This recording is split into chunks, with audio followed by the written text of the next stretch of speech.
sejam todos bem-vindos. Esse é o For Belas, um podcast feito por mulheres empreendedoras para empreendedores, assim como você. Eu vou iniciar o vídeo de hoje já pedindo para vocês, gente, se inscrevam no nosso canal se o nosso conteúdo te agrega alguma coisa, te interessa. Ativa o sininho, segue a gente nas nossas redes sociais, vai aparecer aqui para vocês não ficarem por fora de nada, para terem todas as atualizações das For Belas.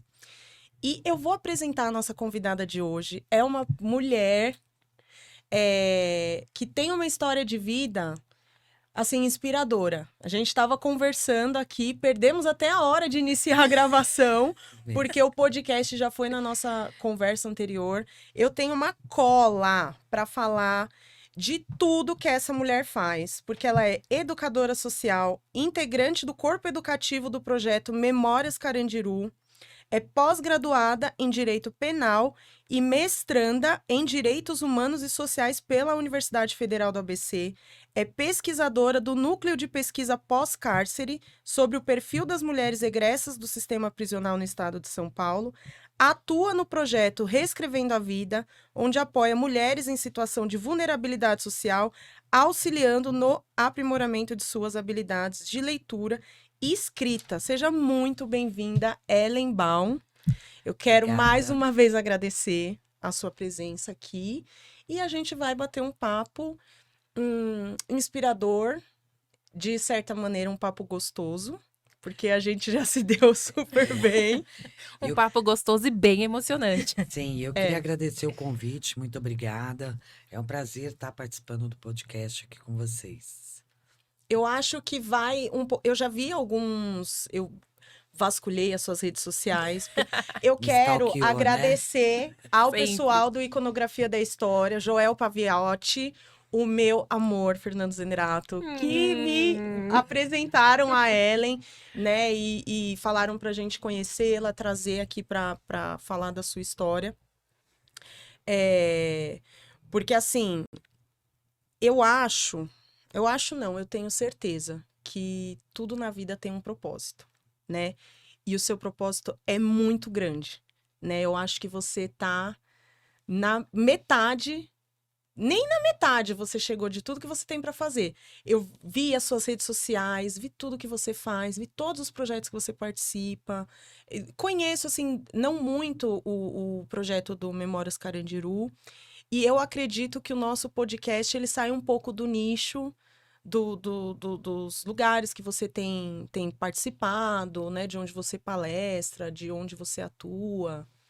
E, eu confesso que eu fiquei até um pouco... A gente estava conversando, né, Aline? Sim. Eu falei assim, né? Será que ela vai gostar? Como que vai ser para ela? Porque o nosso podcast é focado para empreendedorismo. E em uma das nossas conversas, você me falou, e eu queria até que você discorresse um pouco sobre isso, né? Que você não acredita muito no empreendedorismo para pessoas em vulnerabilidade social, para pessoas egressas do sistema Isso. prisional, porque você é uma egressa do Sim. sistema. Primeiro eu queria mandar um beijo para os meninos do Iconografia, né? Fernando, maravilhoso, que ajudou a gente na logo do Memórias Carandiru. E o Joel, que agora vai ser meu colega de mestrado. Chique. Né? Olha, Ele que também vai chique. fazer mestrado em Ciências Humanas e Sociais agora esse ano. Bom, eu sou egressa do sistema prisional e quando a gente sai do sistema, é muito difícil a gente arrumar um emprego, né? Por mais diplomas que a gente tenha, por mais que seja extensa a nossa formação, é muito difícil a gente conseguir um emprego por conta dos antecedentes criminais. Isso a gente vai carregar pro resto da vida, né? Porque apesar de ser proibido as empresas pedirem antecedentes criminais, se você jogar o meu nome completo no Google, a primeira coisa que aparece é o processo criminal. E aí já vão me dizer que a vaga foi preenchida, né? Sim. E para nós, pessoas egressas do sistema prisional, não só egressas, né? Para as pessoas em situação de vulnerabilidade, o empreendedorismo, ele, para nós, não passa de um trabalho informal e precarizado, entende? A gente tem que lutar muito, né, para poder pagar nossas contas e seguir em frente, entende? Então, assim, como diz os Racionais, né, da ponte para cá, É diferente. é bem diferente, porque o sistema prisional, ele é composto de pessoas pobres e periféricas, né? Em sua grande maioria, 80% de pessoas negras. Então, quando a gente sai do sistema, as pessoas, elas estão lá, apesar de falarem que o sistema prisional é para ressocialização, mas o Maurício Monteiro, que trabalha comigo no Memórias Carandiru, ele sempre diz: como é que você vai ressocializar quem não foi socializado? Né? Porque as pessoas periféricas, elas não têm acesso à educação, a trabalho, à saúde, à moradia A digna, cultura. à cultura. Então, como é que ressocializa quem não teve a socialização, né? Então, e eu queria quebrar mais um estigma aqui, porque entrando nisso que você falou, você não tem o rosto de uma ex-presidiária. Exato, não tem. Não tem. Não E tem. aí eu queria entender, queria saber como que você chegou no sistema penitenciário, como que você foi presa, o que que aconteceu? Eu sou dependente química, apesar de estar há 10 anos aí limpa, né? Dependência química é para sempre, então eu continuo em tratamento, faço terapia, tô sempre vigiando. Eu tenho minhas crises de ansiedade, eu tenho minhas crises depressivas, então eu tenho que estar sempre, né, vigiando, cuidando para não ter recaída realmente. Mas eu sou uma dependente química, eu, com 17 anos comecei a usar cocaína, né? E em, em 2010, eu sou péssima em conta, então eu vou Você falar o pode só ano. falar da sua história É, e a gente vai. em 2010 eu terminei minha faculdade de Direito. é, aliás, com 24 anos, eu engravidei e parei com o uso da cocaína por conta da gravidez. Uhum. Mas aí em 2025, perdão, 2005, eu comecei a fazer faculdade e no final da faculdade, já no quinto ano, eu voltei a usar cocaína. Até que a minha mãe descobriu e tirou a guarda do meu filho, né? Pegou a guarda permanente do meu filho, me proibiu de ver meu filho e me pôs para fora de casa. Uhum. E quando eu me vi sem o meu filho, eu já não tinha nada a perder. Foi aí que eu me afundei mais nas drogas, acabei indo para as ruas, conhecendo o crack. E quando você começa. O crack é um caminho sem volta, né? E as pessoas sempre me diziam: ah, mas o crack só tem dois caminhos, é a cadeia ou a morte. Mas para mim não fazia a menor diferença se eu ia morrer ou se eu ia ser presa, porque eu não tinha meu filho, né? O meu filho sempre foi O seu norte. o meu norte, né? Então, sem ele, eu não tinha mais nada a perder, né? E aí foi que eu acabei sendo presa em 2013. Eu tenho uma amiga, a Catiara, que faz parte do movimento social também. Uma vez ela falou pra mim que eu fui presa porque eu tava na zona preta da cidade, né? Eu tava em situação de rua ali no centro de São Paulo, nas mini cracolândias que existem, né? Porque não Sim. existe uma cracolândia só, né? É um universo. E eu tava com mais 4 mulheres negras, então fui presa. Eu, com certeza, se eu tivesse sozinha, eu não teria sido nem parada pela polícia, Por né? conta da sua aparência. Exato. Mas como eu tava na biqueira, porque a gente tava rapando cachimbo, a gente nunca foi do contexto do crime, né? Mas eram usuárias de droga. Você Isso, e as 4 moças que exato. estavam E junto. nós, trabalho informal, nós reciclávamos lixo e vendíamos no ferro velho para poder comprar nossa droga. E nesse dia a gente não tinha nem o dinheiro da pedra, né? Então a gente pediu licença pro gerente da biqueira para deixar a gente desmontar o nosso cachimbo para poder rapar e fumar borra, né? E Uhum. ele deixou, nós entramos, nisso o choque invadiu, os meninos saíram correndo, óbvio, e nós, bobinhas, né, continuamos lá rapando e na brisa, né, também naquela ansiedade Vocês de não usar a droga, tinham a noção, gente né? só olhou e continuou rapando cachimbo, né? Só que o telhado do barraco estava lotado de droga, começamos a apanhar da polícia, eles bateram bastante na gente, davam coturnadas, tal, pra gente entregar o dono da droga. Porque eles falavam, né, gente, sabe que vocês são usuárias.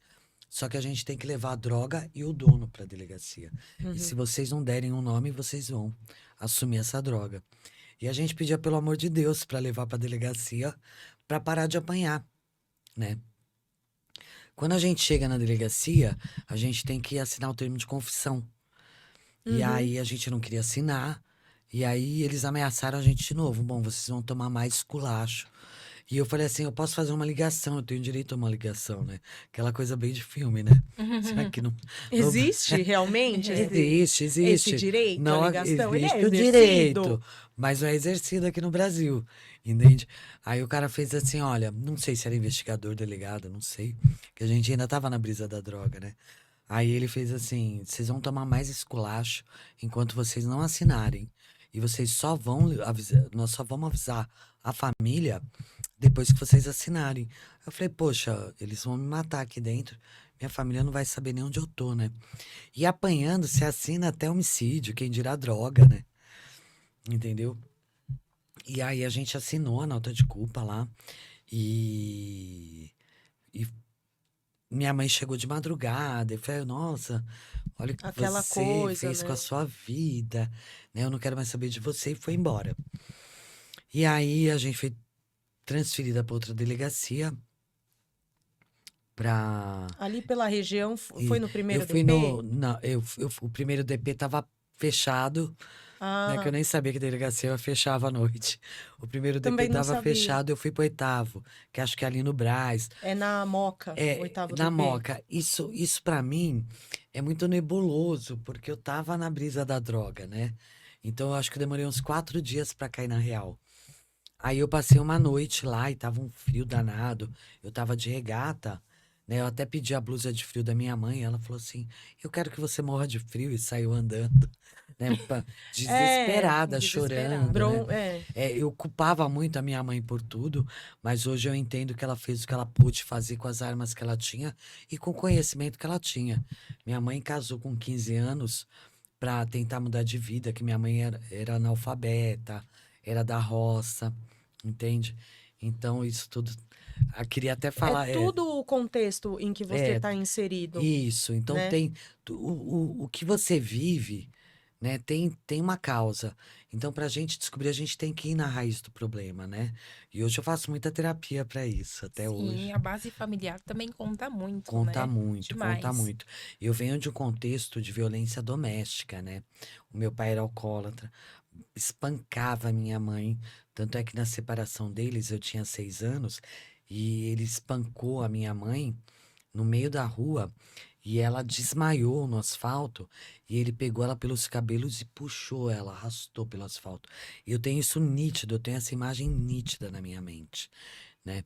E dali foi todo um processo de separação que minha mãe fugiu de casa analfabeta com 2 crianças, que era eu com 6 anos e a minha irmã mais velha com 8, depois que a minha irmãzinha nasceu, né, a Renata. E a gente fugiu de casa, entende? Então minha mãe não trabalhava, e ela conheceu o advogado, que é o pai da minha irmãzinha, que acolheu a gente, que levou a gente para Jundiaí, porque meu pai procurava a minha mãe para matar, né? Tanto é que quando a gente voltou para São Paulo e a minha mãe foi morar com o Edgar, né, com o pai da minha irmãzinha, ele matriculou a gente no Colégio São José, na Rua da Glória. Ah, sei. Meu pai foi bêbado com um facão desse tamanho na porta do colégio, ameaçar minha mãe de morte, falando que ia matar minha mãe, que ia rasgar minha mãe. E Uhum. na primeira semana nossa no colégio, né? Eu nem queria voltar mais pro colégio. Eu tava na primeira série, eu não queria voltar pro colégio, né? Então, foi tudo muito traumático isso tudo, né? Aí, enfim, deixa eu Uhum. falar da minha infância aqui, porque Sim. foram várias questões, né? Muitos traumas, É muitas muito. memórias. Isso.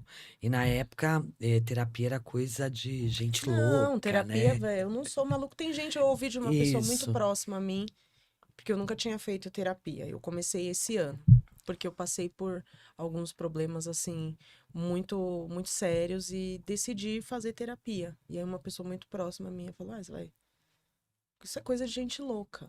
Você Ou tá rica, louca? né? Ou É, gente que não tem nada pra você tá fazer, louca?" E entendeu? hoje é mais acessível, né? Exato. É muito É, mais acessível do que antigamente fazer terapia. Inclusive, a Ellen falou que ela faz, ou você é adicta em recuperação para sempre, é como se fosse o AA, isso, né? E você faz o acompanhamento no CAPS, faço. né? Que o Não, CAPS não é no não CAPS. é no CAPS, mas Não, você chegou a ser atendida pelo fui CAPS. atendida no CAPS. Quando eu saí, eu procurei o CAPS, porque quando eu saí, a minha mãe estava com problemas mentais, também de saúde mental. Ela estava em depressão. Eu saí em janeiro de 2017. Em dezembro de 2017, ela se suicidou. E a gente já tinha reconstruído nossa relação, a gente estava muito próximas, né? Ela estava morando na Praia Grande, eu mudei para lá para cuidar dela, inclusive, para ficar com ela mais próxima dela. A gente reconstruiu a nossa relação dentro da cadeia, que ela passou a me visitar. E quando ela conheceu as meninas, que ela começou a conversar, ouvir a história das meninas e a minha própria história, Que ela né? não conhecia. Não, ela começou a se reconectar. Então, quando eu saí, a gente já tinha reconstruído nossa relação. E eu fui embora para Praia Grande, onde ela estava morando, para ficar perto dela. Só que aí, por outros problemas, ela acabou entrando numa depressão muito forte. Minha mãe não levantava da cama. Eu tinha que dar comida na boca dela. E até no dia 27 de dezembro, né, eu passava na casa dela antes de trabalhar para dar comida, para dar o café da manhã para ela e deixar o almoço. E tinha um bilhete na mesa, né? Procure-me no mar, adeus. E aí quando eu corri para a praia, eu já encontrei ela pessoal do SAMU tentando fazer os primeiros socorros, mas infelizmente ela faleceu. E aquilo foi um outro choque na minha vida, né? Eu acabei tendo recaída. Eu passei 3 meses trancada dentro do quarto, com as janelas fechadas, na praia, imagina, calor de 30 graus, né, no verão, cheirando cocaína, né? E o meu filho largou tudo e foi pra praia. Desculpa que eu vou me emocionar em alguns Pode se momentos, né? emocionar. Quando a gente fala de É, filho, e foi pra praia cuidar de mim. E quando a gente usa cocaína, a gente não sente fome. E aí ele falava assim, mãe, vamos almoçar. Eu falava, não, filho, vai você, que eu não tô com fome. Ele falava, não, quando você sente fome, a gente come. E aí foi uma estratégia que ele usou, porque aí para eu vi fazer que meu você filho tava comer. morrendo de fome. Eu falei, nossa, eu vou matar meu filho de fome. Já não basta tudo que eu fiz com ele, a minha ausência, né? Durante o tempo que eu fiquei em situação de rua, os anos que eu passei Lembrando dentro que da você é mãe cadeia, solo. eu sou mãe solo. Ele só tinha você. E um dia ele olhou pra mim e falou: Mãe, eu só tenho você no mundo. E aquilo me impactou. Aí eu falei: Filho, me leva pro CAPS. Porque eu tinha medo de sair na rua sozinha, né? E aí, aliás, quando eu saí, eu tinha muito medo de andar sozinha na rua, com medo da polícia. É que fica com medo de tudo, na É, verdade, né? eu fiquei com muito medo da polícia, né? Porque inclusive, se naquela época eles usassem câmeras corporais e tivesse audiência de custódia, talvez eu não teria sido nem condenada, né? Uhum. Mas eu tinha medo de sair sozinha, então naquela época eu estava muito, muito fragilizada, né, por conta da perda da minha mãe, uma perda muito traumática. E aí o meu filho começou a me acompanhar no CAPS e ele foi atendido também, porque é importante que a Você família, tratar a família, né? exato, que a família tem que ser tratada, porque senão a maioria das famílias elas não têm conhecimento e de como lidar com a dependência química do filho, do irmão, né, daquele familiar que tá adoentado, que é um problema de saúde pública, E né? é um problema que afeta a família inteira. E o seu filho Exato. teve um papel fundamental. Ele Fundamental. te deu as mãos, ele não te abandonou, exatamente porque ele também teve essa ajuda, né? Exato. Mas mesmo quando eu tava na cadeia, que eu saí, eu procurei o meu filho e pedi perdão e pedi uma chance para ele. Porque quando a gente sai da cadeia, a porta do crime tá aberta. A sociedade fecha todas as portas pra gente. Por isso que eu falei do empreendedorismo, entende? Uhum. Então a gente acaba caindo num trabalho informal, precarizado, né? Que você não consegue nem pagar suas próprias contas. Agora você imagina, e tem uma situação que é importante falar também, o sistema prisional feminino, ele só existe por conta da guerra às drogas. Porque 90% das mulheres estão presas ou por amor ou por dependência química, entende? Uhum. E o que que acontece? Quando o companheiro ali que está no contexto do tráfico, ele é preso, a mulher ou acaba assumindo a posição do marido para poder sustentar seus filhos Hum. e sustentar o companheiro na cadeia, porque a mulher é proibida de abandonar o cara, né, no sistema. O homem não, né, mas a mulher é proibida de abandonar. Então, é importante a gente falar dessa guerra às drogas, entende? Porque o Estado, essa guerra às drogas, não tem traficante dentro do sistema prisional feminino, entendeu? Lá tem mulheres sentenciadas por tráfico, mulheres sentenciadas por furto e mulheres sentenciadas por roubo. Mas o que que levou essa mulher ao roubo e ao furto foi a dependência química, entende? Uhum. Então o sistema prisional feminino, ele só existe por conta da guerra às drogas, né? E essas mulheres são mulheres pobres, periféricas, e em sua grande maioria, 80% mulheres pretas, né? Arrimo de família. Arrimo de família, 63,5% dessas mulheres são mães, solo, arrimo de família, né? E aí os filhos ficam à mercê do crime dentro das periferias quando essa mãe é presa. Porque E eles não acaba. têm acesso a nada, o Estado Exato. não O acolhe essas Estado não crianças. acolhe essas crianças, né? É um projeto da continuidade da escravização, porque essas crianças acabam no sistema, ou no socioeducativo, ou no sistema prisional adulto, né? Nós fazemos uma ação na saidinha temporária, a gente vai para a porta do semiaberto feminino do Butantã, acolher as mulheres que saem. E a gente conhece várias mulheres que saem e vão direto para a Fundação Casa para visitar os filhos. Então, se isso não é um projeto Nossa, que da, situação Meu triste. Deus. da Bem triste. continuidade da escravização, eu não sei o que é.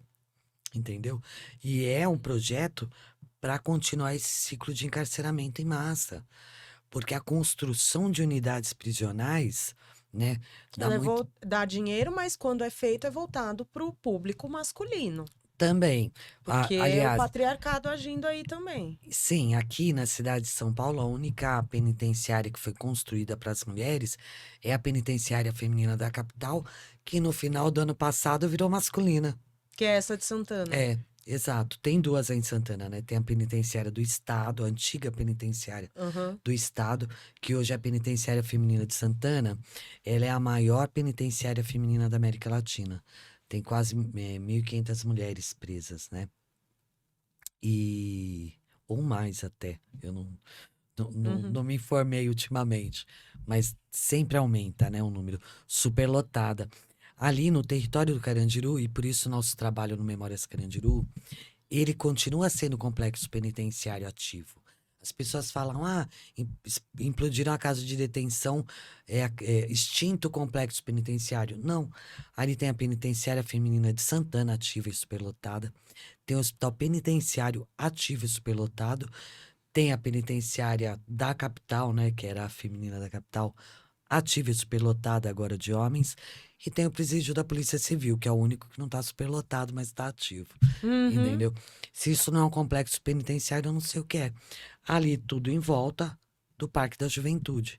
Então, nosso trabalho é fazer roteiros de memória no território, porque tem um museu que fica no térreo da ETEC Parque da Juventude, que chama Espaço Memória Carandiru. É o único lugar que tem o acervo da casa de detenção, só que é fechado ao público. Tem lá no Nossa, é site. fechado ao público por quê? Então, porque é administrado pelo Estado, né? Nós fizemos um trabalho lá em 2022, 2023, e a coordenadora do espaço chamou a gente e pediu que falássemos menos sobre o massacre da casa de detenção. Porque o que ocorre ali é a tentativa do Estado para apagar o massacre. Porque porque nós temos 74 policiais condenados, já transitou em julgados processos, eram para eles estarem presos e eles estão todos na rua recebendo pensão, né? Fora os que já morreram, né? Então o Estado quer, porque a gente vive num país da impunidade. E isso é desde a época da escravidão, entende? Veio a ditadura, os torturadores, os assassinos da época da ditadura não pagaram pelos homicídios, pelas torturas que foram cometidas, né? Ficaram impunes. E a mesma coisa acontece com o massacre da casa de detenção e com os diversos massacres até hoje. O massacre de Paraisópolis, entende? O massacre do mês de maio, que várias pessoas foram mortas, né? Tem até as mães de maio aí lutando há anos por justiça. Então, e hoje, o que acontece dentro das unidades prisionais? Os massacres silenciosos, né? Ah, na penitenciária feminina da capital, começo de 2024, final de 2023, começaram a suspender os tratamentos de câncer das mulheres que estavam presas. Tratamento de câncer. E elas ficavam na cela esperando morrer, né? Então, o nosso trabalho é muito isso, é fazer essas denúncias, é lutar contra o apagamento do massacre da casa de detenção, porque a gente tem que acabar com a impunidade. Isso já vem a polícia militar, esses massacres nas periferias, pela polícia militar, essa letalidade, que houve um aumento estrondoso aí de mortes, né, com a entrada do DERIT na Secretaria de Segurança Pública. A PM, ela foi criada na época da ditadura. Então, esses caras, eles têm a certeza da impunidade. Então, continuam os massacres silenciosos dentro das unidades, porque as pessoas presas não têm acesso à saúde, não têm acesso a uma alimentação adequada. Teve 2 pavilhões inteiros na PFC que as meninas passaram mal por conta da comida estragada, entende? A gente na cadeia, quando a gente abre o bandeco, a comida vem com verme, a gente tira e come por uma questão de sobrevivência. Sobrevivência, precisa se alimentar. Ou você come e passa mal, ou você morre de inanição, entende? E vários casos de mulheres gestantes, gravidez de alto risco, dentro das celas, sem socorro, sem atendimento, né? E essas mulheres morrem, essas pessoas morrem. Eu tô falando das mulheres porque eu Sim, porque passei é a pelo sua sistema, né? realidade, né? O que Mas você viveu. isso acontece no sistema prisional num todo. As pessoas estão morrendo. A gente está aqui conversando e tem dezenas de pessoas morrendo dentro das unidades prisionais, entende? Então, aí a gente sai. Isso que você falou é um mundo que é uma realidade que para nós parece assim uma realidade paralela. A gente não faz ideia. Quando eu comecei a conversar com você, que a gente foi falando de algumas coisas assim, a gente não faz ideia e tem coisas que não tem explicação, Não. né? Mas você sabe por que a sociedade não faz ideia? Que nem eu falei com você sobre a pena-multa. Quando a gente recebe a pena de privação de liberdade, vem junto, não só de privação de liberdade, qualquer sentença, a gente também tem que pagar uma pena de multa quando sai da cadeia. Então, por exemplo, a minha sentença foi de 5 anos, mais 5.000 dias multa, né? Então, quando eu saí, estava em 20 mil reais. Quem sai com 20 mil reais da cadeia? Aí, o que acontece? Você não tem como pagar. É como o Estado quer que você pague 20 mil reais se você acabou de sair da Não, e o cadeia pior, e não tem emprego. o Estado empurra a gente para reincidência. Porque se você não paga, não extingue a sua punibilidade. E aí você não consegue regularizar o seu título de eleitor, que é o documento obrigatório para o emprego formal. Sim. Sim. Certo? Sem ele. Se você não tem emprego, você não consegue nem parcelar essa pena de multa no fórum, né? E o seu nome vai para a dívida ativa, suja o seu nome. Então você não tem emprego e você não tem nome para alugar um barraco, que seja uma kitnet, sei lá, entendeu? Então você se vê na rua e sem emprego. Imagina para uma mãe solo, que ainda tem que resgatar os seus filhos, que muitos vão para abrigo.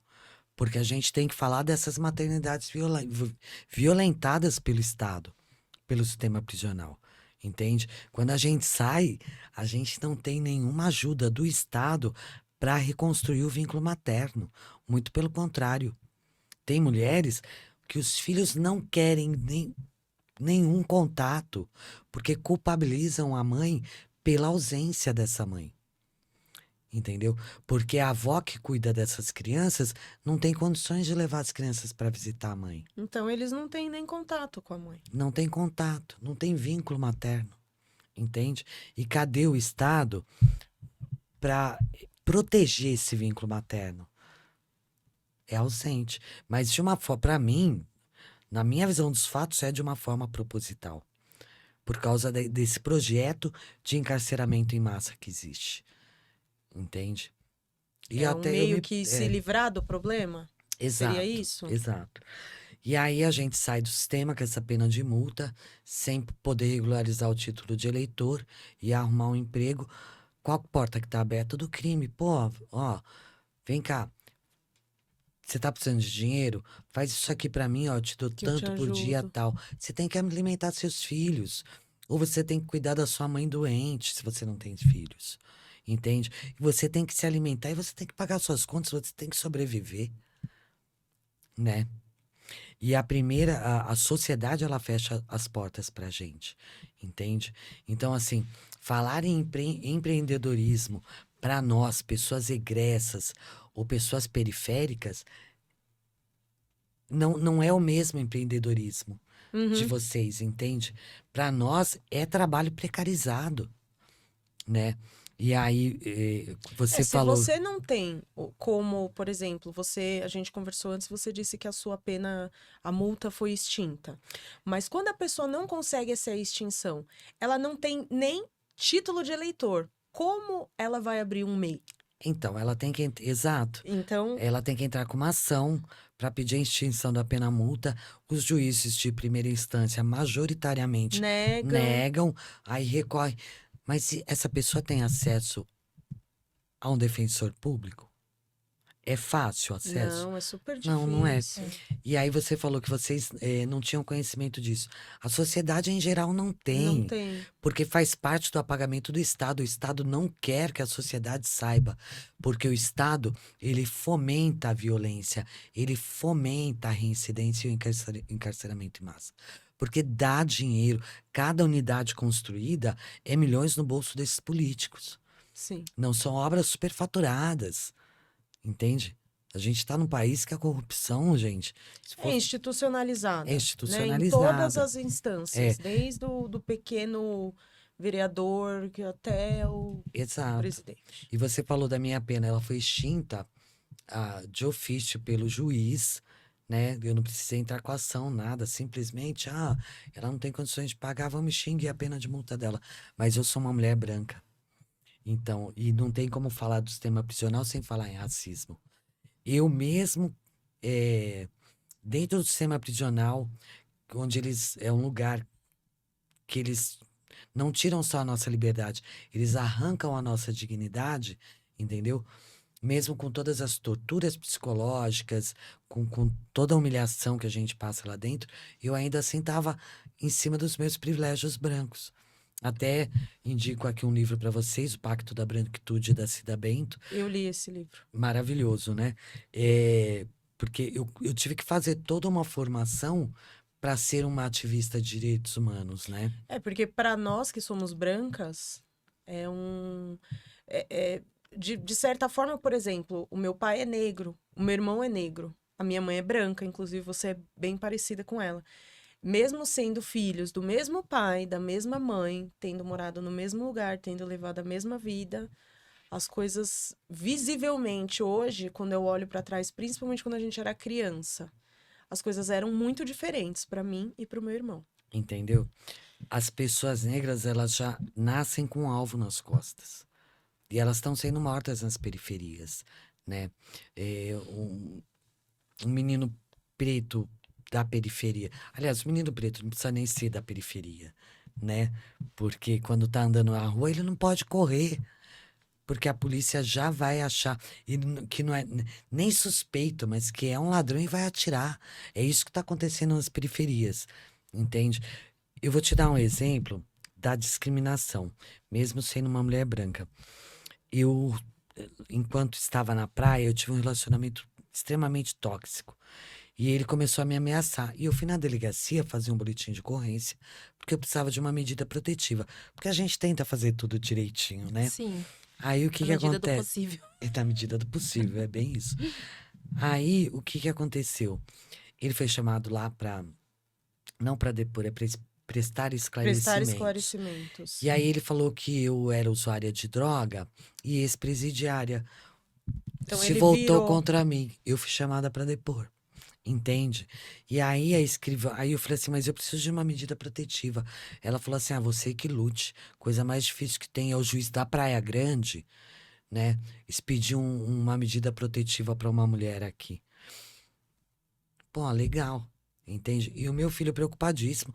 Meu filho olhou para mim e falou: mãe, eu tô com medo de você virar estatística de feminicídio. Entende? Olha a situação, porque eu tenho antecedentes criminais. E é assim que a Nossa, é uma sociedade coisa que trata. fica gravada É assim para que a, sempre. As exato, pessoas não te enxergam como outra coisa, te enxergam como ex-presidiária. ex-presidiária. A gente recebe um número de matrícula no sistema prisional que a gente tem esse mesmo número até morrer. Se eu voltar para o sistema Vai ser o prisional, mesmo número. vai ser o mesmo número, 845982. Entendeu? Que é o que usam para fazer a contagem, né? E eu vou ser sempre uma ex-presidiária. Só que eu sou uma mulher branca. Se eu chegar para qualquer pessoa e falar assim, ah, eu sou ex-presidiária, a pessoa vai dar risada e achar que eu estou brincando. Porque eu não tenho Não tem estereótipo nenhum. de pessoa que foi usuária de crack, que morou na Cracolândia, que Realmente, não passou tem pelo sistema mesmo. prisional, entende? Então as oportunidades que eu tenho são outras, né? E o racismo dentro do sistema prisional, ele é palpável. As mulheres brancas, elas vão fazer serviços que elas conseguem até aprender um ofício, né? Tem fábrica de abajur, tem fábrica de peça de carro, peça de avião. As mulheres pretas são encaminhadas para faxina e para cozinha, né? Sim. O projeto piloto de remissão por leitura, o projeto piloto, eu estava lá no Butantã, eram 80 vagas. As mulheres foram escolhidas a dedo pela diretora. Você foi escolhida. Sim, a grande maioria mulheres brancas. Porque o Estado, ele pensa assim, se eu detesto essa palavra ressocializar, né? Mas eu vou usar aqui. Se tiver que ressocializar, vamos ressocializar as pessoas brancas, entende? Porque você lê um livro, escreve uma resenha, um livro por mês, escreve uma resenha, você ganha 4 dias de liberdade. Então, se for E para você falou que o trabalho também são quantos dias por o mês? trabalho você tem que trabalhar 3 dias para ganhar. Não, 3 dias para ganhar um, acho que é isso. 30 dias, 3 dias ganha um. Trabalha 3 dias, ganha um dia. Então 30 Isso. dias são 10 Eu dias. confundo. Eu sou péssima em números, gente. Mas Ô, é Ellen, isso. você falou da questão do racismo. Eu fiz uma transição capilar recentemente e eu sofri um racismo. Várias pessoas me falavam: nossa, você vai voltar a ter o cabelo duro? Nossa, você está sem dinheiro para arrumar o cabelo? Porque naquele processo de transição, Gente, que onde a absurdo. raiz fica inchada, o cabelo tem várias estruturas, então é um processo. Então eu vivi isso, mas eu falei: não, vou ser persistente. Hoje eu tenho meu cabelo natural e algumas pessoas que me criticaram vieram me falar: nossa, você ficou tão linda. Agora eu não consigo saber se foi ironicamente ou se está sendo sincero, mas realmente é bem difícil mesmo. Sim, Agora Dona, esse é seu imagina, cabelo. Exato. Que Deus imagina fez. dentro da penitenciária que a gente não tem acesso a nenhum produto para cuidar do cabelo, Exatamente. Eu É, da queria falar aparência. disso. exato. Mulheres que têm, por exemplo, nós somos 3 biotipos diferentes. Certo. Eu sou branca, mas o meu cabelo é cacheado. Inclusive, quando a gente era criança, a minha mãe, que tem o cabelo liso como o seu, ela falava: tadinho, é tão sequinho o cabelo dela, durinho, sarará, né? Ai, é tão ruim de arrumar. Então, assim, eu queria entender, por exemplo, você falou do apagamento, né? De como vocês não têm estrutura nenhuma, como vocês não têm nada lá. Nós que somos mulheres, eu sou uma mulher extremamente vaidosa e a gente trabalha com beleza. essa questão de cuidados pessoais, beleza, fazer uma escova, fazer uma chapinha, fazer uma trança, né? A gente não tem acesso nem a produtos de higiene, né? A gente recebe 2 rolos de papel higiênico, 2 pacotes de absorvente íntimo e da pior qualidade, né? Eu tô falando de papel higiênico, folha simples, que eu tenho trauma até hoje, que na minha casa tem que ter 2 pacotes de papel higiênico fechado, Pra você ter aquela Sim. de abundância. pra eu ficar tranquila, porque quando acaba o segundo, quando acaba o primeiro, que Você eu sabe que abro o segundo, pra mim já não tem o você papel já higiênico. compra um. Entendeu? Pra mim já acabou o papel higiênico. E eu entro Nossa, eu vou ficar sem papel higiênico. Pra você ver uma Porque coisa tão... isso, Tão e esse kit, simples. ele é entregue a cada 2 meses. A cada 2 meses, É. 2 rolos de papel higiênico, E 2 pacotinhos, pacotes de aquele de absorvente. 8. Pacotinho de 8. Pacote com para 2 oito. ciclos. Exato. E da pior qualidade, não é aquele dupla proteção com Imagina abas, uma mulher blá, que tem um blá. fluxo Entendeu? Então tem grande de unidades que mulher usa miolo de pão, que faz tipo um AB, um Com miolo de pão, absorvente interno, né? Com miolo de pão. O algodão faz um absorvente interno com algodão e barbante. Trapo, pedaço de espuma do colchão, entende?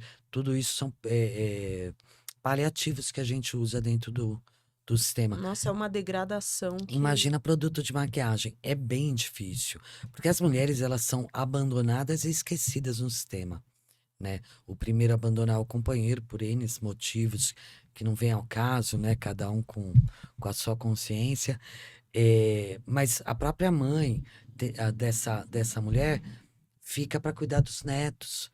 E não tem dinheiro, lembrando que são mulheres periféricas, não tem dinheiro para mandar jumbo, não tem dinheiro para visitar, para levar as crianças. Então é muito ali difícil. a beleza fica em último lugar. Então A pessoa vai pensar em sobreviver, em comer. Se exato. for para ela escolher uma comida melhor. É difícil ter acesso. Na penitenciária feminina de Santana é mais fácil. É mais fácil ter acesso, né? E assim, não são todas as unidades que entra chapinha, secador, alicate de unha, tesoura, entendeu? Mas a gente se cuida. Por exemplo, eu tenho uma amiga, a Jade, que ela é cabeleireira. Ela ficou presa lá na penitenciária feminina de Santana e ela se manteve fazendo o cabelo das meninas. Ah, Entendeu? sim. Porque lá a Acaba moeda tendo um comércio informal Sim. também, né? Uma prestação de tem serviço. isso, trabalho, o Mais empreendedorismo. uma vez, É. né? O Mais uma empreendedorismo no cárcere. A moeda da cadeia é o cigarro, né? Então, tipo, vou fazer uma escova no seu cabelo, não sei. Existe uma tabela, tá? Eu tô por fora porque eu Sim. saí em 2017. Mas, tipo, eu vou fazer uma escova no seu cabelo, 3 maços de derby vermelho. Uhum. Porque o vermelho, o filtro vermelho, Ele tem mais vale valor, mais? vale mais, Então tem tudo isso, né? Por exemplo, voltando no empreendedorismo. Lá em Franco da Rocha é um centro de detenção provisória. A gente fica lá até sair nossa sentença e aí nós somos transferidas para a penitenciária. É a pior cadeia que tem. É a mais pobre que tem. A gente anda com o uniforme rasgado, Não porque a tem gente já nada. recebe o uniforme usado, né? E aí, eu sabia fazer crochê. Tinha mais duas companheiras que sabiam fazer crochê, e a outra sabia fazer bordado, a outra sabia fazer cachaça. E eu fiquei na cela 7 com 25 mulheres, né? Eu tenho contato com algumas delas Qual é até o tamanho hoje. da cela? A título de O curiosidade. tamanho da cela seria 2 vezes esse tamanho aqui para 25 mulheres, né? Mas é uma cela para 12, então tem 6 jegas de um lado, 6 jegas do outro. As jegas são as camas, né? Como se fosse Se eu falar alguma. É beliches. isso. Isso. É treliche, né? Que são Treliches. 3, Então dá certinho o tamanho de 2 treliches, assim. Não é 2 vezes, é um pouquinho maior só. Então é bem pequeno. Então são 12 na cama e 12 no chão. Que a gente fala pagando praia, que é dormir no chão valetando. Cabeça Uma pra para cá, cima, uma pra lá. isso, Ah, sim. né? Então é bem apertado. E aí, como era muito. acho que de 25, 2 tinham visitas. O que a gente fez?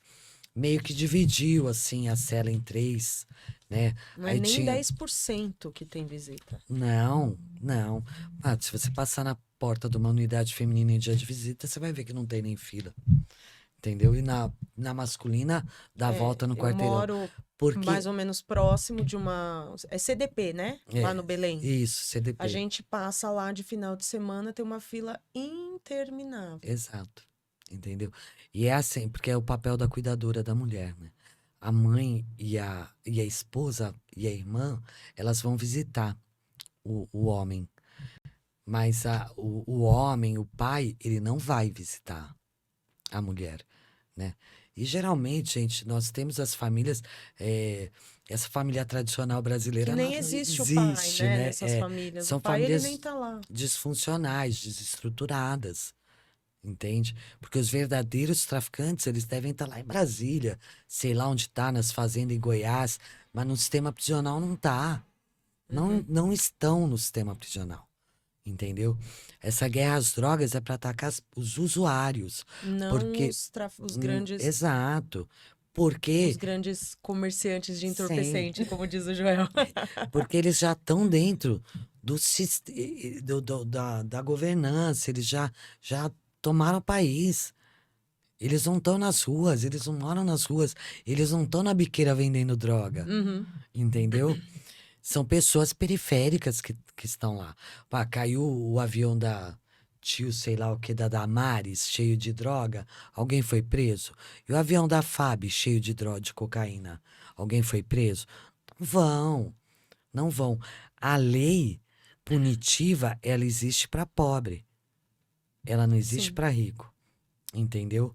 Então, bom, vamos voltar. Ai, gente, me corta, Não, viu? mas Porque eu viajo, né? não, mas Eu vou é falando. aquilo. A gente começa a Eu vou me conversar. revoltando, falando. Eu imagino, foi que a gente conversou antes, É, né? Que você falou que você saiu super revoltada do sistema. é, Eu, assim, nunca passei por isso, mas eu imagino a sua revolta.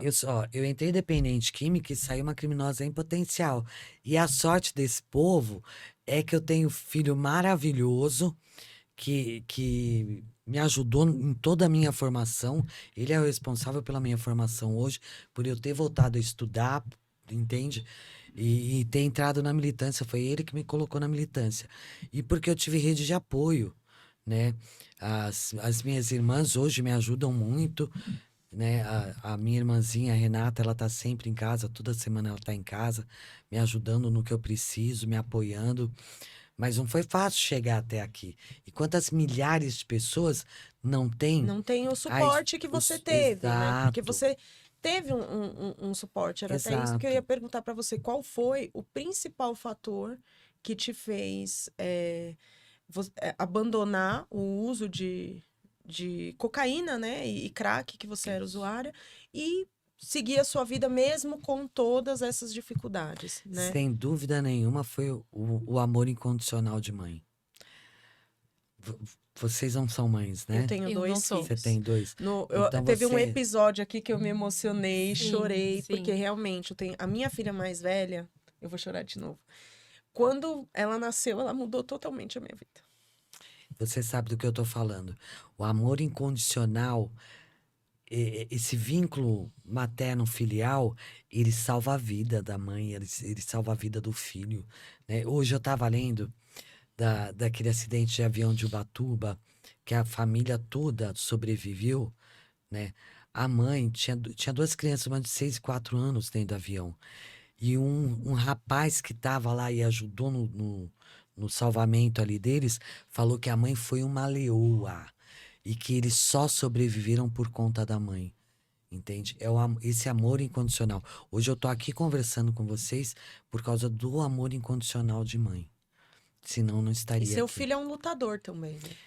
Ai, pô, eu sou suspeita pra falar, né? Porque ele E teve que filho, meu Deus, que ele Ele é teve todas maravilhoso, as cara. possibilidades para simplesmente te abandonar e seguir a vida dele. Exato, Não, a minha mãe é uma drogada. A minha mãe exatamente. não tem nada de bom para me oferecer, eu vou seguir a minha vida. E ele fez o contrário, ele abandonou, ele estava fazendo faculdade de física quando eu saí na Unicamp. Ele abandonou a faculdade para cuidar de mim, para não me deixar recair.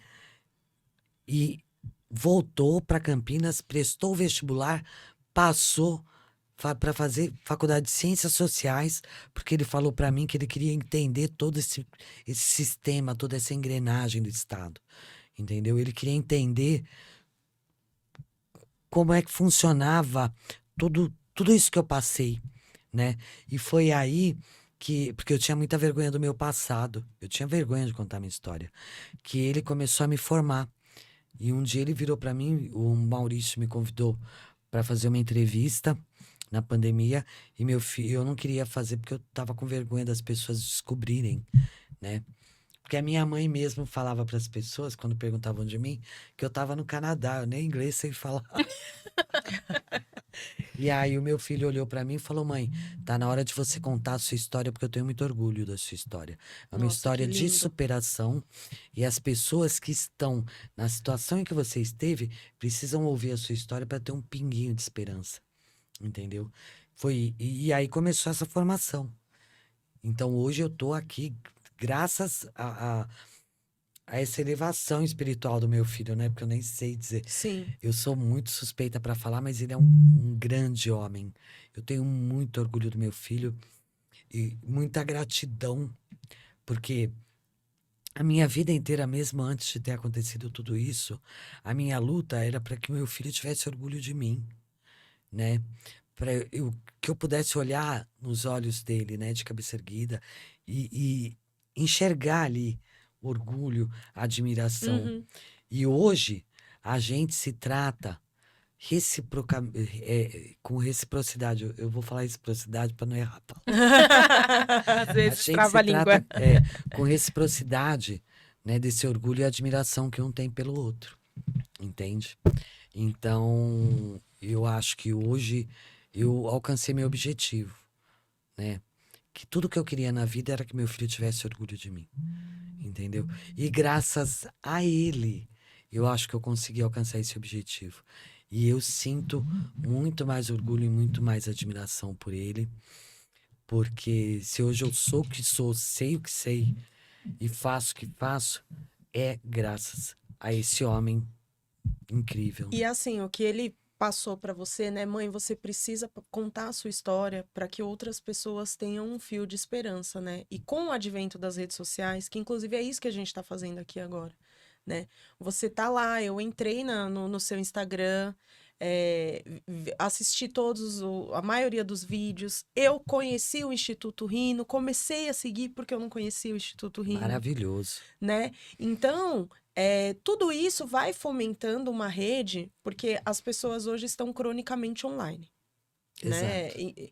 Independentemente de classe social. As pessoas, inclusive inclusive pessoas de vulnerabilidade, em vulnerabilidade social. Às vezes a pessoa não tem a mistura. Exato. Mas ela tem um celular, por mais antigo que seja, com acesso às redes sociais, mesmo que ela pegue o Wi-Fi do ônibus, o Wi-Fi né, gratuito, a pessoa está online. As pessoas estão perdendo a vida delas, né? Seguindo pessoas que muitas vezes não têm nada a agregar, a única coisa que agrega é passeio, viagem, cirurgia plástica, jogo do tigrinho Isso que e eu ia falar. etc e tal. Então, assim, eu acho de extrema importância pessoas como você estarem ali nas redes sociais, para serem vistas, né? Talvez seja um caminho um pouco mais difícil É do que difícil. se você tivesse, né, se as suas redes fossem voltadas para outra coisa, o que não é o Sim. caso, não é a sua vida, não é o que você viveu. Se eu ficasse fazendo vídeo contando o meu dia a dia na cadeia, eu acho que ia ter mais visualização. Porque É uma as pessoas não querem ouvir o que eu tenho para falar sobre a guerra às drogas, sobre o racismo. é como se fosse um zoológico. Exato, Né? entende? Porque como a gente É, não conhece essa realidade, a maioria das pessoas não conhecem e elas querem saber, é como se fosse um circo. sim, sim. Então, tem muitos eventos, pessoas que querem. As pessoas me procuram para falar assim: como é que eu faço para visitar a cadeia? Oi, Consultoria, pô, isso não é zoológico, né? Não, não tem, as pessoas, né? pessoas que não querem conhecer, meu Quer Deus. entrar e ver as pessoas nas celas. Pô, pelo amor de Deus, sabe? E é assim, a gente, quando tá lá dentro, tudo pra gente é polícia. Os funcionários é polícia, a gente chama de polícia, né? Aham. A gente penitenciária entra, a polícia no raio, e assim Uhum. vai. E gente de fora também tá, meu, tá com a diretora, tá com polícia, é polícia É também. polícia também. Então vai ver o quê? Vai ver cara feia, vai Vai ver a Vai sentir ser, aquela vai realidade. ser hostilidade. hostilizado. Exato. Vai Você ser... sabe o que eu lembrei? Você falou do Instituto Rino. Nem o Estado acredita nessa ressocialização, né? O Instituto Rino tem vários projetos, e tem um que a gente escreveu que chama Reescrevendo a Vida, que hoje a gente executa em parceria com o Instituto Resgate Cidadão, que é do Núcleo Memórias Carandiru, né? Que o Maurício Monteiro é diretor. A gente executa na periferia, né? Mas o Reescrevendo a Vida, ele foi escrito para a gente executar dentro das penitenciárias femininas. Ah, E eu sou uma das condutoras. Só que não permitiram a minha entrada, porque eu sou egressa do sistema prisional. então você não pode fazer Aí nenhum trabalho eu social. falei para a diretora, né? Mas por que que eu não posso entrar porque eu sou egressa do sistema prisional? Eu fui ressocializada por vocês. Vocês não confiam em mim? Então, quer dizer, nem o Estado acredita Confia nessa acredita ressocialização. naquilo que faz. Aí sabe que falar? Aí depois mudaram a narrativa. Ah, porque a gente prefere curso de capacitação profissional, né? Alguma oficina para elas aprenderem a fazer alguma coisa, para elas saírem e terem como se sustentar. Por mais que ela Mas aprendam, pra vamos pessoa. supor, a fazer bolo, com que dinheiro ela vai comprar a matéria-prima para poder virar uma empreendedora? Como é que ela vai abrir uma MEI? Gente, quando eu saí da cadeia, eu fiquei só 3 anos, só, é muito, mas Nossa. tinham inventado isso aqui. Eu fui presa, era de tecla. Eu olhava e falava assim, filho, mas cadê o teclado? Pelo amor de Deus, como é que eu vou mexer nisso? Alô? E eu ficava, Alô? sei lá, às vezes é por voz, comando de voz, não sei. Pô, meu filho, a gente ri até hoje, né? Porque o trabalho que ele teve para me ensinar a mexer nisso, que eu tenho dificuldade até hoje, e WhatsApp, que, que invenção maluca, né? É, Cara, como é que vai sair? Você abre a MEI pela internet. Oi, a pessoa não tem acesso, né? eu sou da época da internet de escada. Sim, eu também. Pô, pelo amor de Deus, então. E hoje você trabalha com isso. Ca- Você trabalha em projetos sociais. Eu Isso. queria entender de onde vem a sua renda. Tá. A gente não arruma emprego. Então a gente se uniu, formou a primeira frente de sobreviventes do cárcere. Eu faço parte do corpo educativo do Memórias Carandiru. Uhum. Como é que a gente se sustenta? O Memórias Carandiru, a ONG, o Instituto Resgate Cidadão, ele é formado por pessoas egressas e familiares de pessoas egressas, né? O Núcleo Memórias Carandiru é um núcleo do Instituto Resgate Cidadão. A gente submete projetos para editais como o Fundo Brasil, que a gente está executando agora, Fomenta a Periferia, ou emendas parlamentares, Uhum. e a gente consegue receber o nosso salário e convidar pessoas egressas para fazer palestras, rodas de conversa, e nós remuneramos essas pessoas. Uhum. Então é uma forma de puxar essas pessoas para terem um Nossa, que cachê. legal, eu não sabia disso. Exato. E no Instituto Rino Educação, que eu sou associada, a gente tem grupos de estudo, né? Entra lá no site, o pessoal vai lá, se matricula, se inscreve nos grupos de estudo, porque todo o dinheiro captado para o Instituto Rino, ele é voltado para projetos sociais como o Reescrevendo a Vida. O que que é o Reescrevendo a Vida? É para aprimoramento da leitura e da escrita de mulheres. Era para ser para as mulheres Para as que no são sistema prisional, detentas. mas agora a gente executa com mulheres em situação de vulnerabilidade. Então, a gente está executando em parceria com o Instituto Resgate Cidadão, que a gente chama carinhosamente de IREC. Então, a gente executa no IREC para as mulheres da comunidade do Condoca, ali do Aricanduva, Uhum. né? Mas a gente quer formar condutoras para que esse projeto se multiplique, né? Então, a gente precisa de patrocinadores para cada vez mais remunerar pessoas egressas do sistema prisional, que tem muita gente boa. Para você ter uma ideia, o pessoal da primeira frente, 99% são graduados e pós-graduados. Só que a gente não consegue Tem uma trabalho na extensa nossa área. formação, conhecimento, vontade de trabalhar, vontade de Exato. fazer, mas não consegue Não tem emprego. aquela, muitas vezes, colocação ou recolocação no mercado de trabalho. É, A gente vai colocar a sua rede social para, sim. se alguém, alguma empresa ou alguma pessoa tiver interesse em Ser Patrocinar. patrocinar esses Só entrar em projetos, contato. para entrar em contato contato. com você. Exato. Eu acho que assim, a gente conversou sobre muitas coisas, mas eu acho que a gente não destrinchou Não. ainda tudo, né? Na nossa 1 hora de conversa antes, na nossa conversa aqui, eu acho que a gente não destrinchou tudo. E olha que eu tentei falar rapidinho. Mas assim, a gente vai encerrar por hoje, mas já fica aqui aberto o convite você voltar para buscar a sua caneca. Maravilha. Porque essas canecas que a gente tem aqui, elas são pra usar aqui. Mas eu já vou conversar com a menina amanhã e já vou pedir uma caneca pra ela. Tá Verdade. Porque ela amou a nossa caneca. Yeah. Ellen, Linda, eu linda. Eu quero- amei esse logo.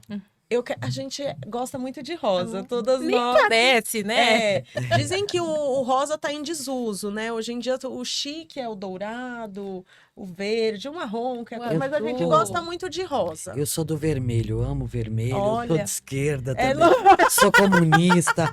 Então, ó, o tênis é vermelho. Eu tô sempre com uma peça vermelha que é pra. Que é pra Não, mas mostrar. Eu gosto muito do vermelho mesmo. Eu só usava preto, antigamente era preto, preto. Aí eu falei, não, eu quero ficar mais vibrante, Hoje eu tô mais de vinho pra viva. sair do preto. É, mais viva. Aí eu sempre ponho um vermelho, mas eu gosto do preto também. Ellen, muito obrigada. De verdade, assim, eu tô muito feliz em te conhecer pessoalmente. A gente falou um pouquinho pelo WhatsApp, mas a vida da gente é corrida. né? Nem Muito. sempre a gente. E foi na semana do meu aniversário Ah, também. parabéns! Ai, gente, eu queria falar falar. rapidinho. E sobre o livro. Exato. Deixa eu lembrar agora. Exatamente, Exato. o livro da Ellen, que a gente vai ganhar autografado. Bom, Por favor, autografado, hein? sim, eu tô publicando um livro agora, né? Uma autobiografia que conta toda a minha história desde a minha infância, né?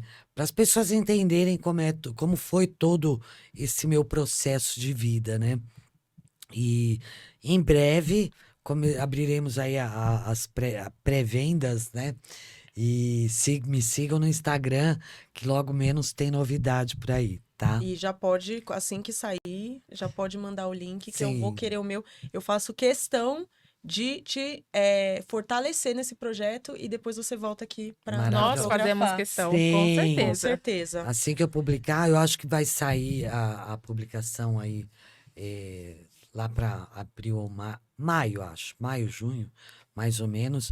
E aí eu quero voltar aqui para apresentar meu livro. Com certeza, certeza, Pra com falar Gente, dele. eu certeza. espero que esse seja o início de uma jornada e de uma amizade mesmo, porque você tem uma energia assim, e realmente é muito inspiradora a sua história. Eu de que verdade. agradeço o Se espaço. Eu, que a gente se conheceu há pouco tempo, já olho e falo, meu, que orgulho de conhecer uma mulher assim. Porque quando eu vejo mulheres que são tão bem-sucedidas, para mim você é muito bem-sucedida Obrigado. na sua vida. Eu fico muito feliz, de verdade. Eu agradeço muito esse espaço, porque o trabalho que vocês fazem, até sobre não é que eu sou contra o Mas empreendedorismo. é veja. uma realidade um pouco a Você realidade. distante. colocou É. a sua opinião em relação ao que você E é viveu, o que você vive. Exato, é importante esse espaço de vocês para as pessoas entenderem as diferenças, né, de situações, para conhecerem um pouco o que é o sistema prisional, o que é pós-cárcere também, o Uhum. que essas pessoas vivem, né, e para refletirem como é que eu posso mudar isso, né? Fica aí, pessoal, seguidores, uma Convidados. reflexão, né? O que eu posso fazer para mudar essa situação? Porque esse sistema prisional, ele só serve para fomentar a violência e a criminalidade. Ele não tá, essa violência policial, o sistema prisional só está aumentando a violência e a criminalidade no nosso país. Então, nós, enquanto sociedade, já que os políticos não fazem, nós temos que parar e pensar o que a gente pode fazer para mudar essa Pra melhorar. realidade. Por pouco que seja, se cada um Exato. fizer um pouco, É vira muito. muito. Exatamente. Bom, é isso. Eu vou também pedir quero pra deixar minhas palavras Aline aqui. encerrar aqui pra gente. Eu também quero deixar aqui minhas palavras para Ellen. Ellen, a sua história é uma história de superação, uma história assim que me comoveu muito e que realmente alguém que estiver assistindo, até mesmo um Possa pequeno se inspirar. empreendedor, possa se inspirar. Às vezes está pensando em Exato. desistir hoje, porque a gente sabe que as coisas são muito difíceis, né? Exato. Então, com a sua história, com certeza a pessoa terá uma nova esperança. Então, muito obrigado. Continue compartilhando, porque tem muito a agregar na vida de todos. Eu que Deus te agradeço. abençoe, que Deus Amém. cuide dos seus projetos e quando você fechar os seus olhos, você sempre possa lembrar que foi Ele que ajudou o seu filho a te traçar Exatamente. um novo caminho. Com certeza. Exatamente. Muito obrigada, vocês foram maravilhosas. Estou muito feliz de ter participado. Viu? Obrigada a você. E pessoal de casa, vão seguir a Ellen, é @EllenBaum, Isso. né? Eu achei chique o nome, Ellen Baum. Vai aparecer aqui Chiquérrimo. para vocês o @ do Instagram dela. A principal rede que você usa é o Instagram. Isso, é Instagram. @EllenBaum. Aí tem o @Memória Carandiru. Isso. E o que, @Rina Educação também, né? que eu amei, conheci o projeto, É amei. maravilhoso. Então vão seguir a Ellen, sigam a gente também nas nossas redes sociais para vocês estarem sempre atualizados. Essa foi a história inspiradora que nós trouxemos para vocês hoje e um beijo, até mais, até o próximo episódio, onde traremos mais uma história inspiradora. Beijo. E o nosso brinde. O brinde na caneca.